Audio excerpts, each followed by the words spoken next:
What's up, everyone? Jason Gilbo here at JGilbo11. With me is Nick Tasso at the Inefficient 2, breaking down some GPP bats for tonight's slate. We got a big 10-game slate.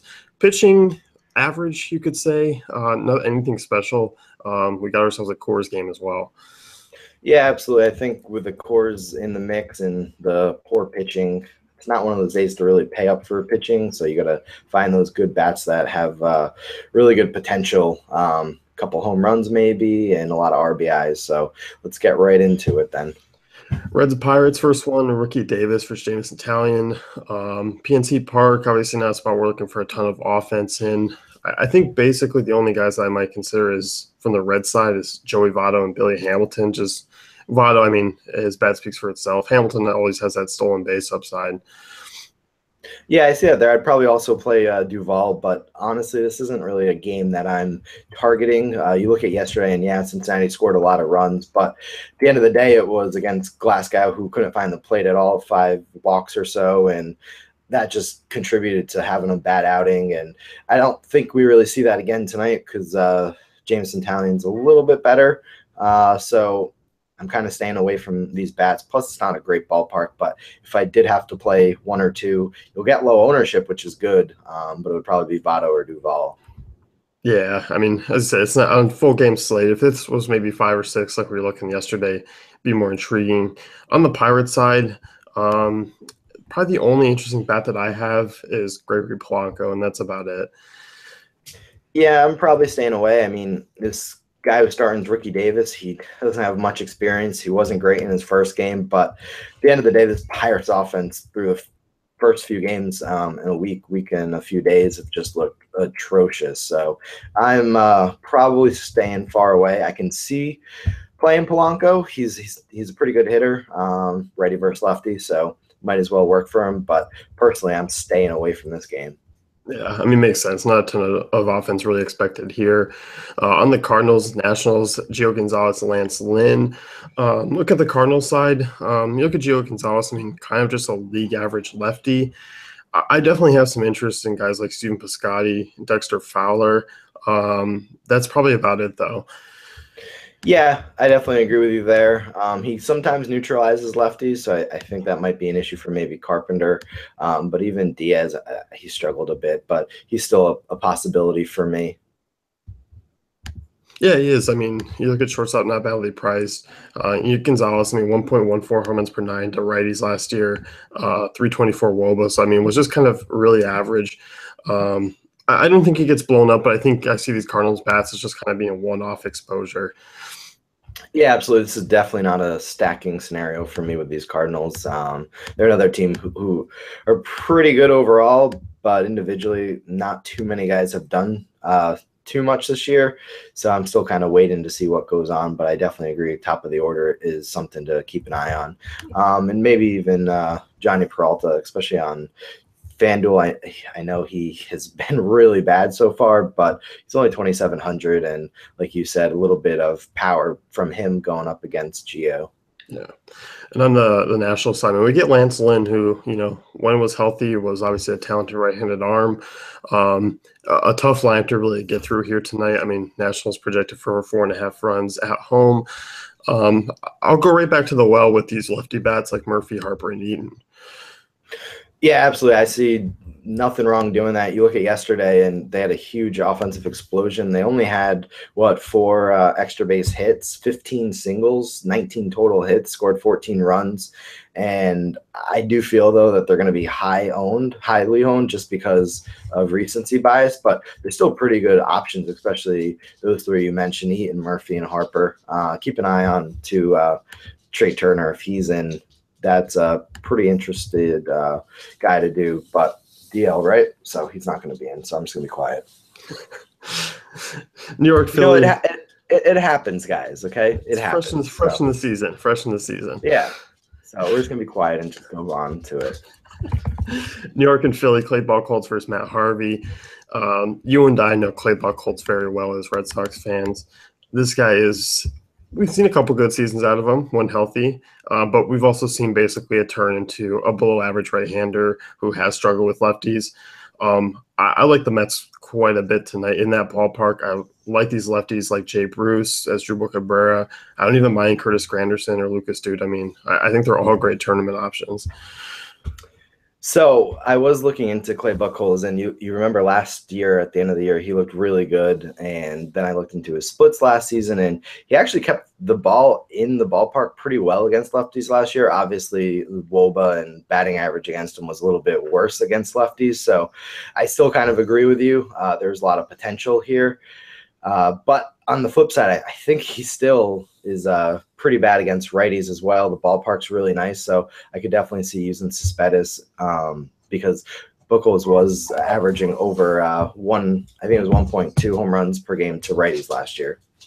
Yeah, I mean, Cespedes is certainly in play. And yeah, you look at Buchholz, I mean, I think some of that had to do with Fenway, just being the fact that it is tough to get power for lefties there. But outside of that, I mean, he's what, 340 WOBA allowed to lefties last year, so didn't look good in his first start. I mean, I don't think the transition to NL is going to really help him all that much. No, absolutely not. And going on Fenway, he had an over 5 ERA last year, 3.9 on the road. So I kind of agree with you. Fenway kind of messed with his numbers a little bit, especially against lefties. I just, at the end of the day, it's Clay Buchholz, and you really can't trust him. And I think stacking against him is potentially a good option on this slate. And as far as the Phillies go, I mean, Matt Harvey looked okay in his first start of 2017. Definitely not the guy that he used to be. I kind of don't mind Phillies here. I mean, Michael Saunders, Odubel Herrera, Michael Franco. I mean, I think they're going to carry some ownership, and I'm not seeing that Harvey's completely back. Yeah, and you look at their prices on FanDuel, they're pretty cheap. Those few guys you just mentioned are in the 2,600 range outside of Franco. So they're all roughly around there. I think you could fit them pretty nicely. I wouldn't do like a full stack, to be honest with you, just because there's a lot more options on this slate that I like a little bit better, but throwing in some cheap guys here or there might work. Yeah, I mean, that's what I'm looking at. I mean, their pricing is really nice. And I mean, it's nice to kind of accommodate Coors bats and be contrarian with it, because obviously Coors will come in chalky. Absolutely. I mean, you got two poor pitchers in that game, but we can talk more about that later. Yeah. And on the next one here, we got Milwaukee and Toronto, J. Happ versus Willie Peralta. On the Brewers side, I mean, J. Happ was a guy who limited a lot of damage. There are a ton of lefty mashers in this Milwaukee team. Happ's been kind of crafty. I mean, I can see kind of picking and choosing some Brewers bats here, because I do like their prices quite a bit. I mean, Ryan Braun's only 4,300 on DK. Yeah, absolutely. I definitely don't mind that. Braun's good, Broxton's good, Santana. Whether you can fit them or not is a different question, because I know there's the Coors bats that you're going to try to fit in there. But you look at Broxton, he's pretty cheap. Obviously, he doesn't have a lot of power, and he hasn't been that great, but I don't mind him.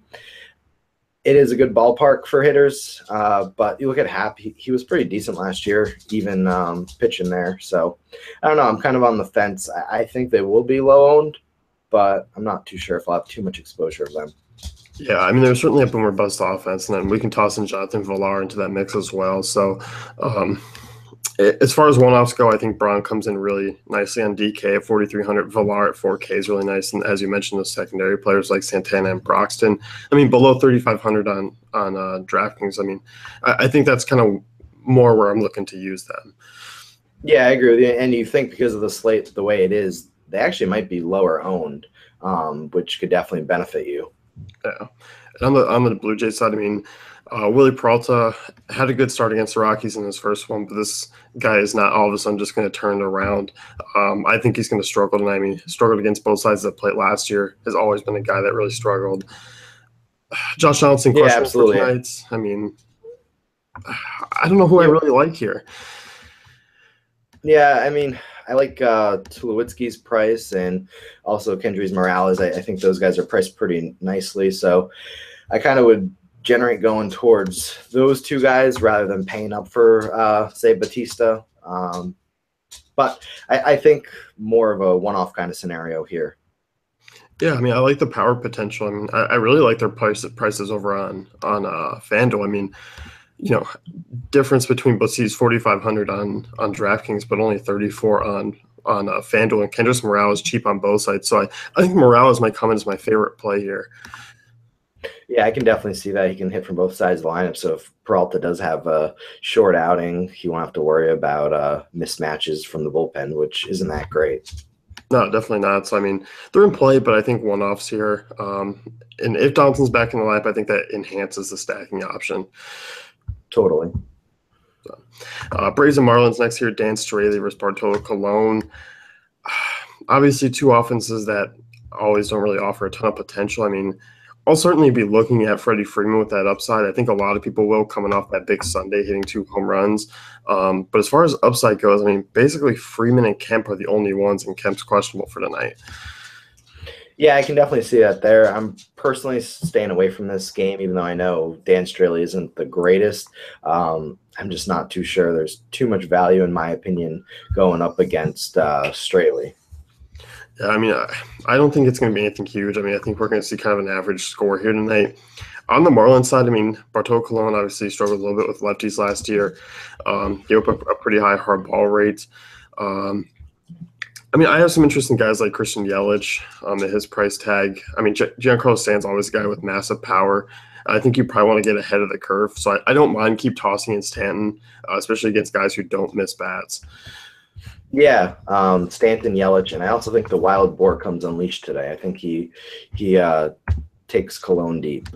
I like that call. I mean, definitely a guy who's going to be super low owned, really cheap as well. Yeah, so. Yeah, definitely good call there. So, I mean, if you're looking for some low ownership and, call him the dinger. I like it. Yeah. We'll see what happens. Yell at me on Twitter or whatever. I probably won't pay attention, but do it anyways. Baltimore, Boston, Drew Pomeranz versus Dylan Bundy. Bundy had an excellent start in his debut for 2017. Struggled a lot against Boston last year, and Boston's going to get back their guys tonight, it looks like, so a fully healthy lineup. I don't know how much I'll be going after Bundy, but I do like some of the Sox bats. I think they're probably going to actually garner some lower ownership as well because people might take more shots with Bundy. Yeah, absolutely. You look at this Red Sox lineup has been pretty putrid lately just because they've had the flu, and you had Moreland hitting 4th yesterday.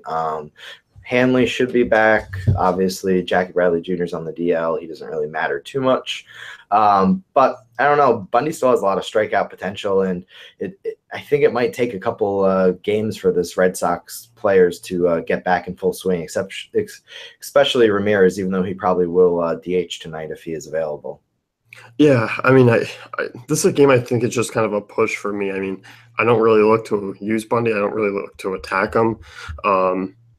On the Orioles side, I mean, look at Pomeranz and, the difference between him and San Diego and him in Boston. I mean, he has not been a good pitcher. So it's like looking at all these right-handed bats with power, and they've all at some time had good success against lefties in their career. I kind of don't mind Jones, Machado, Trumbo. I mean, I think the one-off potential there for home runs is really solid tonight. Yeah, I think this stack, Baltimore, might be a very underrated stack on the night, and they could really take it to Pomeranz. And then if Pomeranz doesn't last too long, this being his first start of the year, it might be a long day really for the bullpen, which has also kind of struggled out of the gate. So I kind of like these bats. A lot of them are all basically in play for me. Yeah, I mean, since Pomeranz went to Boston, 14 home runs over 68 innings, 4.78 FIP. I mean, the hard ball contact rate went up about 8%. So, I mean, this guy really – I don't even 100% believe that he's actually healthy now. Yeah, I mean, no one knows what goes on in the medical staff, especially with Boston anymore. And who knows, maybe he'll have the flu. But it just happened. I mean, their announcer got the flu. Everyone's getting the flu. They're wearing masks, and you have to fumigate locker rooms. So it's not a pretty scenario in Boston right now. So I personally really like these Baltimore bats. I do as well. Padres in Colorado next year. Antonio Senzatella, Jared Weaver.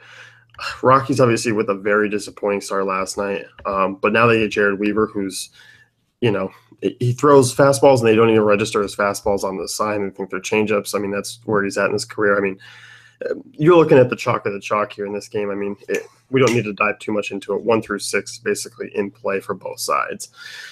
Yeah, just if you can fit him, throw him in. Even batting seventh, I think Mark Reynolds is still a good option. He's shown pretty good power this year so far. So if they fit in your lineup and it works with what you can do, just go with it. Yeah, I mean, I think the one guy that kind of stands out for value is Gerardo Parra, only 4,100 on DK, and you look at 3,400 on FanDuel. I mean, in comparison to Coors, I mean that's really nice price.